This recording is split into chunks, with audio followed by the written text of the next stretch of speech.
नमस्कार मित्रों, उड़ान स्टडी राजस्थान यूट्यूब चैनल पर आपका स्वागत है।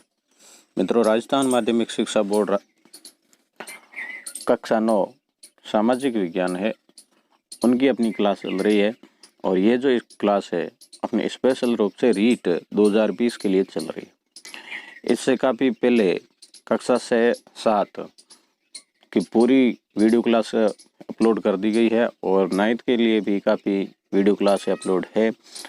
आज देख रहे हैं अपन इसके अगला पार्ट, जैसे समाज सुधारक। आज केवल अपन समाज सुधारक जितने राजस्थान के अंदर हुए हैं उनकी बात करेंगे।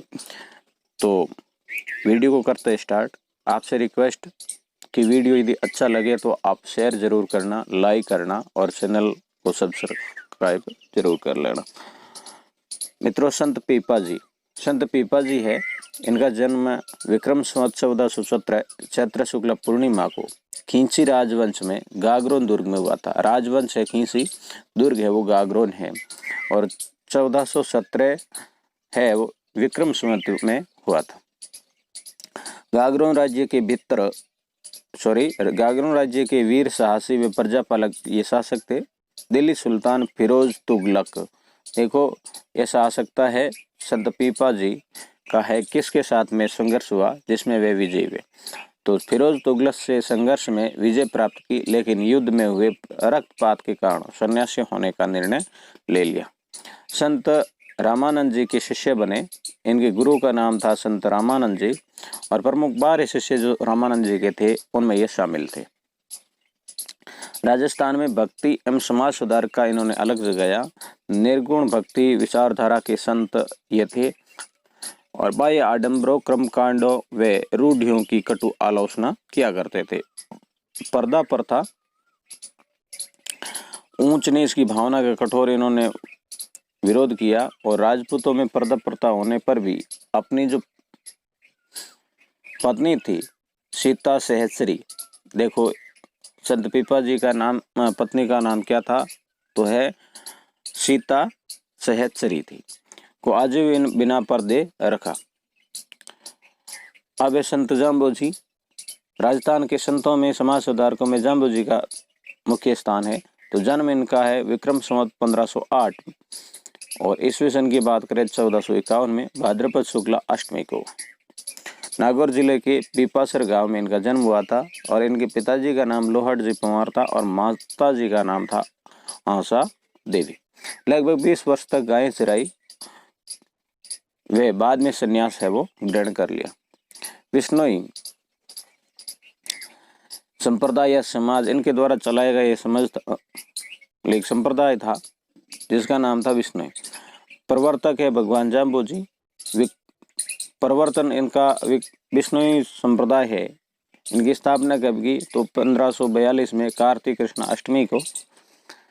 प्रवर्तन स्थान कहाँ है इनका, में प्रवर्तन किया तो सम्रातल दोरा बीकानेर है। यहाँ पर जाम्बू जी ने है विष्णु संप्रदाय की है वो नींव रखी थी। इनके अनुयायी है विष्णु कहलाते हैं और इस विष्णु संप्रदाय में 29 नियम होते हैं, 20+9। जाम्बू जी है शांति प्रिय, साहसी, साग्राही, समन्वयकारी, उदार और पर्यावरण रक्षक, मानव धर्म के पोषक, हिंदू मुसलमानों में एकता व सामंजस्य के समर्थक थे।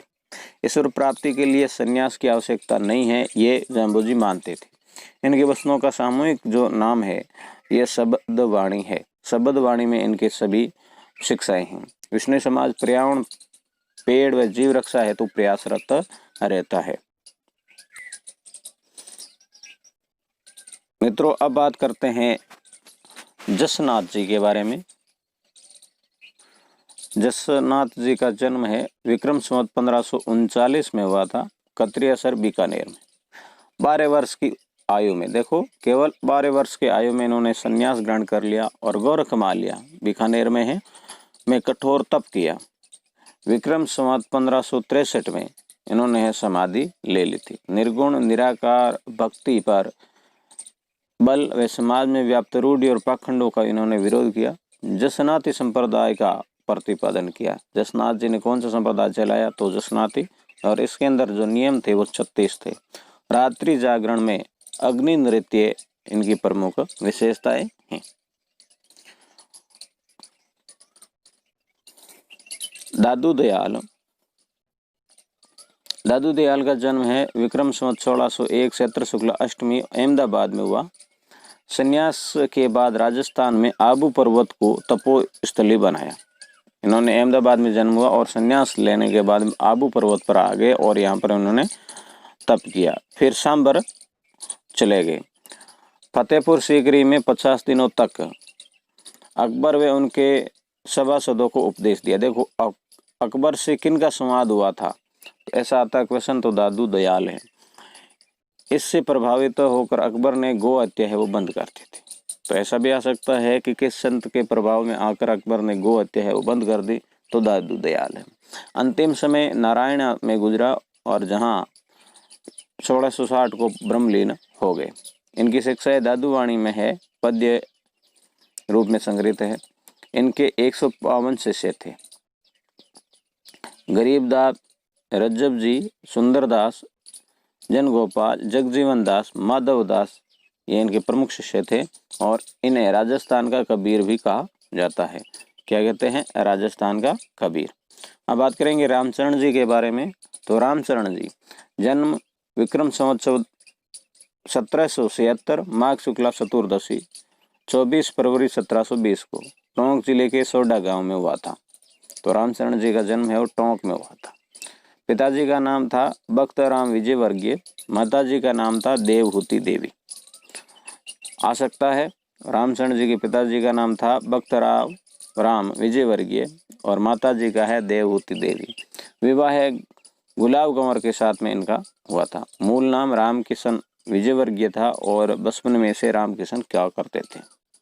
आमेर के शासक जय सिंह सेकंड ने जयपुर मालपुरा के दीवान पद पर इन्हें नियुक्त किया। पिता की मृत्यु के बाद संन्यास ग्रहण इन्होंने कर लिया। शाहपुरा भीलवाड़ा के दादड़ा गांव में गुरु कृपा राम के संपर्क में आए वे शिष्य बन गए। इनके गुरु का नाम था कृपा राम जी। भीलवाड़ा में मियाँ चंद जी की पहाड़ी पर इन्होंने तपस्या। दोस्तों, रामचरण जी के लोगों को राम राम शब्द बोलने हेतु इन्होंने प्रेरित किया था। मूर्ति पूजा की अंधभक्ति का समर्थन ये नहीं करते थे। इनकी रचनाओं का संकलन है वाणी जी के नाम से संग्रहित है। देखो रचनाएं है वाणी जी के नाम से। इसका प्रकाशन है शाहपुरा भीलवाड़ा से स्वामी रामचरण जी की महाराज की अभिनव वाणी के नाम से होता है। तो रामचरण जी की जो शिक्षाएं हैं वो किसमें है? वाणी जी में है। विक्रम संवत 1817 में इनके शिष्य रमजान जी, ठीक है, रामजन जी ने सिद्धांतों के प्रचार हेतु रामद्वारों का निर्माण किया। इनके शिष्य थे रामजन जी, जिसने है रामद्वारे है वो बनाने स्टार्ट किए।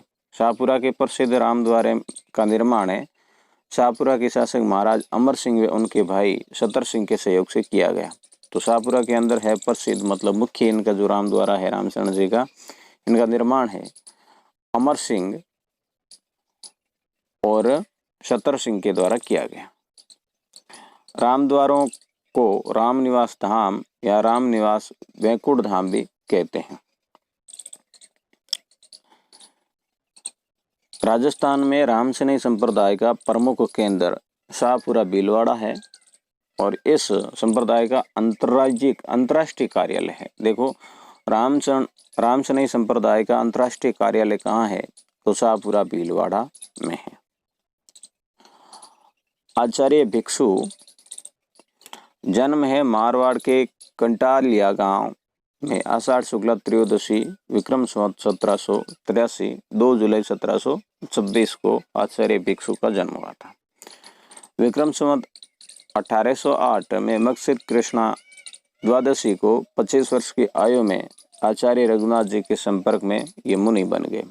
आचार्य रघुनाथ के आचार विचार में द्वंद्व के कारण भिखण जी ने गुरु संबंध तोड़ दिए। देखो भिक्षु को भिखण जी कहते हैं, तो इन्होंने है आचार्य रघुनाथ से है वो गुरु संबंध है वो तोड़ दिए। 1760 में जोधपुर बाजार की खुली दुकान में 13 श्रावक व 13 साधु धार्मिक क्रिया कर रहे थे। तो भिखण जी के नेतृत्व में 13 साधु और 13 श्रावक है धार्मिक क्रिया कर रहे थे। जिसे देखकर जोधपुर के दीवान फतेहमल सिंधी ने उन्हें तेरापंथी पुकारा और इस पर भिकण जी के विरोधी ने तेरापंथी कहकर चिढ़ाना शुरू कर दिया। इस पर भिकण जी ने अपने पंथ को तेरापंथी नाम दिया। तो तेरापंथी है फतेहमल सिंधी ने इनको तेरापंथी कहा, तो बाकी भिकण जी के जो विरोधी थे वो इन्हें चिढ़ाने लगे और हंसने लगे। आषाढ़ पूर्णिमा को केलवा में तेरापंथी धर्म की स्थापना की। देखो, केलवा तेरापंथी धर्म संघ की स्थापना की। मैं बता दूं ये जैन धर्म से संबंधित है। इनका राज्यारोहण स्वर्गारोहण के स्वर्गवास कब हुआ? तो 2 सितंबर 1803 को श्री यारी पाली में है इनका स्वर्गवास हो गया था। तो मित्रों, आज की वीडियो बस इतना ही। मिलेंगे नेक्स्ट वीडियो में नई जानकारी के साथ में। तब तक के लिए धन्यवाद। अपनी तैयारी को कीजिएगा मजबूत। Thank you.